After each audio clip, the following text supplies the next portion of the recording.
Nascimento, ele não tem capítulos, né, por ser um livro de cânticos. Então é o Salmo 1, 2, 3, não é capítulo, não é? E Salmo 1, os irmãos mesmo assentados como estão, diz assim, a palavra de Deus. E também, irmãos, não nos esqueçamos, a partir desse domingo, nós já vamos entrar, não é, com muita alegria no mês da mocidade. E o tema é mente contagiante. Então, durante todo esse mês de agosto, não é, nos cultos de domingo pela manhã e de quinta-feira, os nossos jovens vão estar dirigindo toda a programação e eu creio que vai ser uma grande bênção. O nome do Senhor há de ser glorificado através da vida dos nossos jovens. Amém? Diz assim a palavra do nosso Deus: bem-aventurado o varão, o homem, que não anda segundo o conselho dos ímpios, nem se detém no caminho dos pecadores, nem se assenta na roda dos escarnecedores. Antes tem o seu prazer na lei do Senhor, e na sua lei medita de dia e de noite. Pois será como árvore plantada junto a ribeiros de águas, a qual dá o seu fruto na estação própria, cujas folhas não caem, e tudo quanto fizer prosperará. Não são assim os ímpios, mas são como a moinha que o vento espalha. Pelo que os ímpios não subsistirão no juízo, nem os pecadores na congregação dos justos, porque o Senhor conhece o caminho dos justos, mas o caminho dos ímpios perecerá. Amém? Senhor, obrigado pela palavra lida ao nosso coração. Ó Pai, inspiração que o Senhor deu ao salmista, Pai, para que ele pudesse, Senhor Deus, escrever em poesia a beleza, Senhor Deus, deste salmo e também, Senhor Deus, o seu conteúdo que nos revela caminhos, Senhor Deus, maravilhosos, aonde, Senhor Deus, nós podemos encontrar vida e vida, Senhor Deus, feliz, vida abundante ao teu lado. Então, Pai, nos conduz nesta hora através, Senhor Deus, da meditação da tua palavra e que o teu nome, Senhor Deus, seja sempre exaltado, glorificado entre nós. Em nome de Jesus. Amém. Amém. Irmãos, como seria bom se cada ser humano, se cada pessoa buscasse desenvolver da melhor maneira possível a sua vida. Não é verdade? Isso evitaria tantos transtornos, tantos problemas. Nós sabemos que o ser humano erra, é falível, né? Mas eu não estou falando do erro, da falha que acontece pela nossa natureza humana, pela nossa limitação, mas eu falo da falha e dos desvios que acontecem por escolha. É porque a pessoa escolheu. E a vida é feita de escolhas. E neste salmo nós vamos ter duas categorias de pessoas. E essas categorias estão divididas pelas escolhas que estão fazendo. E a uma categoria nós vamos chamar, e a Bíblia chama de justo. E o justo na Bíblia não é tão somente aquele que pratica a justiça, mas também aquele que foi justificado pelo Senhor, o reto juiz, que foi lavado no sangue do Cordeiro. E vai falar também sobre o caminho do ímpio. Então, é a felicidade do justo, porque ele fez escolhas e está fazendo escolhas que vai produzir para a vida dele esse caminho de felicidade, e também vai falar sobre o caminho do ímpio, que pelas suas escolhas também vai ter, principalmente sobre todas as coisas, um destino lá na frente ruim. Porque alguém pode dizer, não, tem pessoas que estão ludibriando, enganando, passando a perna, e eu não estou vendo acontecer nada. Calma. Isso também deixou Asaf chateado. Mas Asaf disse lá no final eu vi o que acontece com o ímpio. Então, se você já viu ou tem visto pessoas que estão enganando, ludibriando, trapaceando, não é? Se corrompendo e vê alguma certa prosperidade neles, olha, no final, e a fé cristã trabalha com um dia que a Bíblia convencionou chamar de juízo final, onde tudo será revelado. E cada um vai ser julgado segundo as suas obras e aquilo que fez. Mas existe uma trilha da felicidade do justo. E esse texto fala que, olha, feliz é o homem que tem a sua personalidade voltada para o bem. Olha, bem-aventurado o varão que não anda segundo o conselho dos ímpios. É uma pessoa que, quando recebe um mau conselho, a mente dele, a vida dele não está inclinada ao mal, está inclinada ao bem. Eu creio que todos aqui, em dado momento da vida, já receberam de alguém um mau conselho. Faz isso, faz aquilo outro, mas o justo, ele coloca a sua vida diante do Eterno e diz: Senhor, olha, não é certo fazer isso, mas você vai se vingar, mas eu vou me vingar e não vou ficar bem com a minha consciência. Por quê? Porque ele é bom, o coração dele é voltado para o bem. Então, fazer o mal, ainda que para o lado de fora resolva qualquer problema, vai se criar um problema no coração, do lado de dentro, que não se resolve. Por quê? Porque ele tem uma natureza boa. E o texto vai dizer mais: feliz o homem que escolhe os melhores lugares para andar e para se assentar. Porque isso também acontece na vida daquele que é bom. Ele escolhe os melhores lugares para ir. Ele busca escolher as melhores companhias para estar andando. Não está na Bíblia, mas é verdade. Diga-me com quem andas, direi quem és. O homem de Deus, a mulher de Deus, não tem prazer de andar com alguém que está indo por um caminho errado.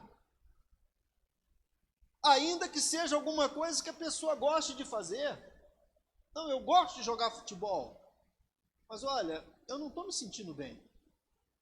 Porque tem muito palavrão, tem muita conversa fiada, tem muita coisa que, sabe, não está dando liga com a minha vida, porque essa pessoa, ela é boa, então ela sabe onde anda. E é interessante, não é? Porque há um processo aqui, olha, bem-aventurado o varão que não anda segundo o conselho dos ímpios, não se detém,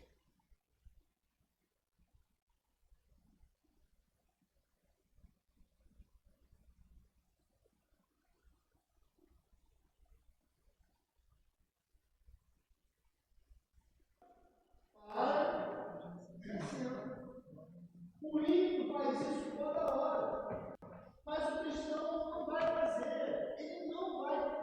Nós podemos passar, irmãos, até por força de algumas questões, de trabalho. Por exemplo, eu sei que pessoas que são cristãs que trabalham como garçons. Então, às vezes, a festa, ele não queria estar ali.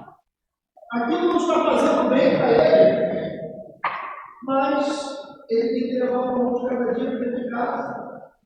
E às vezes ele passa por aquele ambiente, mas não é uma escolha dele, direta e objetiva, estar ali.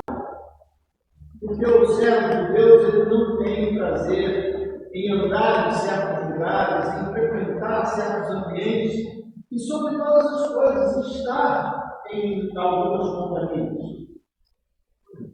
O texto também vai dizer que feliz é o homem que tem alegria em pensar no que é bom, no que agrada a Deus. Olha o texto, no verso número 2: antes tem o seu prazer na lei do Senhor, e na sua lei medita de dia e de noite. O nosso pensamento. O que tem ocupado a tua mente? Eu sei que os irmãos estão me ouvindo, mas às vezes o pessoal de casa, eu acho que deu no limite. Obrigado. Então, o que ocupa a minha mente? Porque a nossa mente, nosso pensamento, é a matriz geradora das nossas ações. O que tem ocupado a minha mente? E o escritor, ele vai dizer que o justo, ele tem prazer na lei do Senhor. Já foi dito aqui, né? Que nós temos que ter esse prazer. Irmãos, as disciplinas espirituais, elas são extremamente necessárias.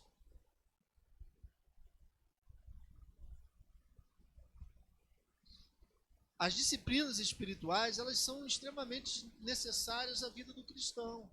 Ler a Bíblia, orar, vir à igreja, trabalhar na igreja, né?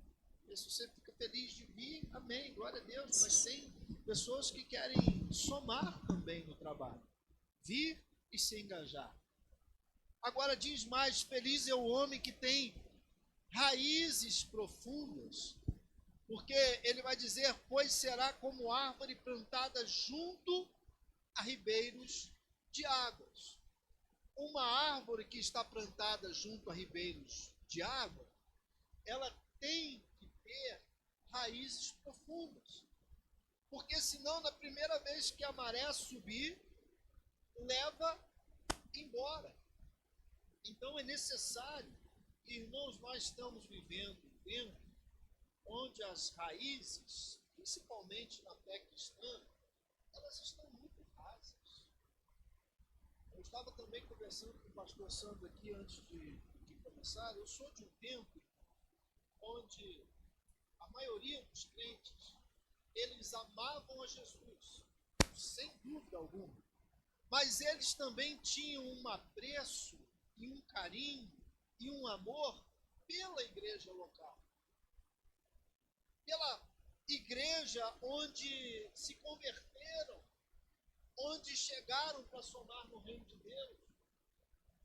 E era muito comum você passar anos sem ir numa comunidade de fé e quando voltar lá encontrar outras, mas aquelas pessoas que ali estavam.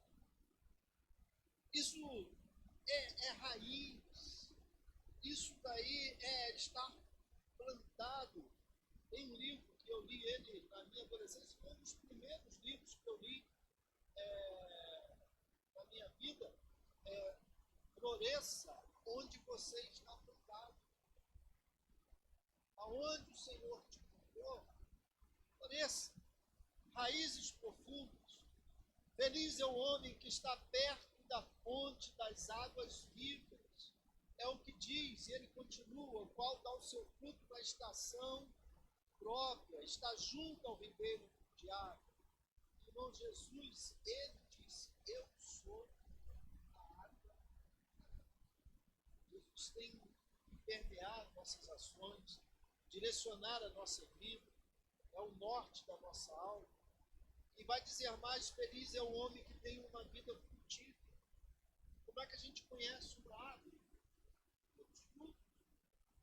Se eu passar perto de uma macieira e ela não tiver maçã, eu não sei que é macieira.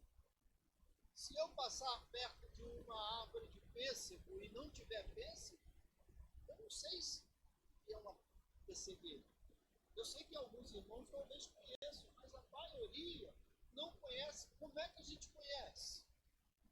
A gente conhece pelo fruto. Então, qual é o fruto que a minha vida está gerando? Eu preciso perguntar.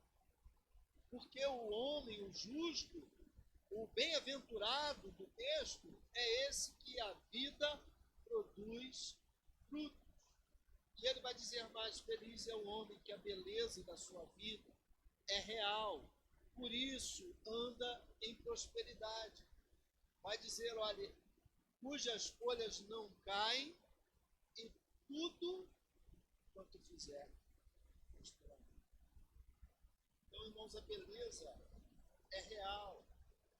E não é a beleza estética, é a beleza da eternidade.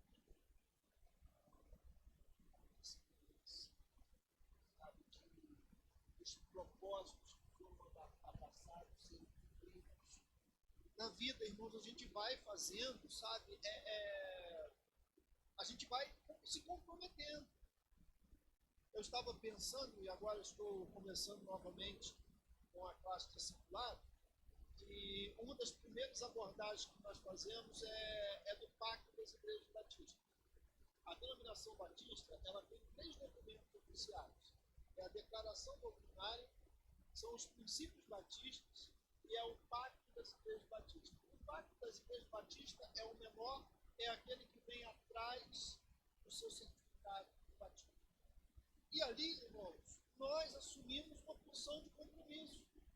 Compromisso de ter uma vida equilibrada, de bom testemunho, de colaborar financeiramente com a igreja, de colaborar com a presença na igreja, de quando sair dessa comunidade de fé e ir para uma outra da mesma fé e obra, as pessoas se comprometem com isso tudo. Só que o que a gente faz com os nossos compromissos? O que nós temos feito com o nosso compromisso? Então, irmãos, a prosperidade do justo é muitas vezes como o crescimento do bambu chinês. Sabia? O bambu chinês, ele antes de começar a crescer para cima, primeiro ele cresce para baixo. Ele cresce 3, 4 metros às vezes para baixo, para depois ele começar a subir. Por quê? Porque é raiz profunda. Quando ele começar a subir, não vai ser qualquer vento que vai o jogar no chão. Então, assim, as pessoas que prosperam de verdade na vida são assim também. Né? Criou uma base, a base está sólida, agora sim, agora começa a aparecer alguma coisa. Mas por quê? A base está sólida. Agora, e a vida dos ímpios? Irmãos, é exatamente o contrário. Infeliz do homem que tem a sua personalidade voltada para o mal. Tem pessoas, infelizmente, com mentalidade voltada para o mal. Mente que nem sente. Trapaceia que nem toma um café à tarde. Infeliz do homem que escolhe os piores lugares para andar e para se sentar.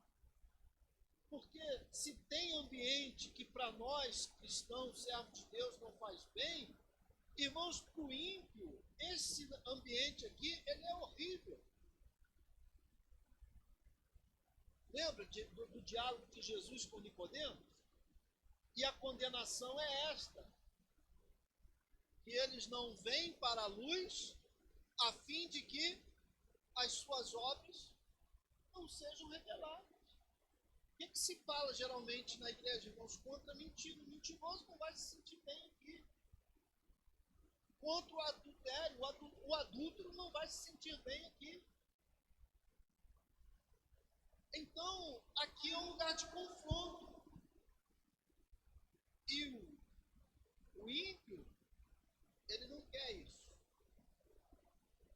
Infeliz do homem, irmãos, que tem alegria em pensar no que é mal, no que desagrada a Deus.